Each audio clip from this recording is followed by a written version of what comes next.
আসসালামু আলাইকুম। অনেক প্রবাসী ভাই জানতে চান যে কোন ধরনের খামার একদম সহজ এবং কম রিস্ক। আসলে সব কাজে রিস্ক আছে, তাহলে কম এবং বেশি।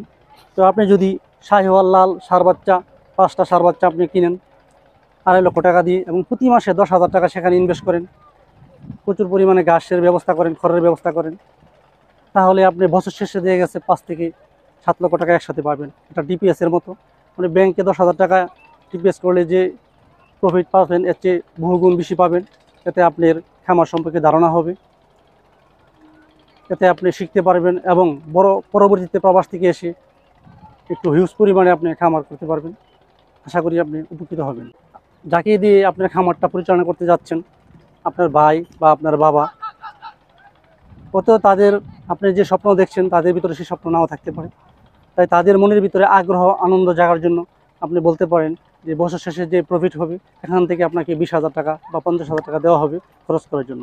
এতে সে আগ্রহ নিয়ে কাজ করবে, এতে আপনার খামারটা প্রফিটেবল হবে। হতে পারে আপনার ভাই, হতে পারে আপনার বাবা। আসলে মনের আনন্দই সবচেয়ে বড় আনন্দ, এবং আগ্রহ না থাকলে কোনো কাজে সফলতা আসে না।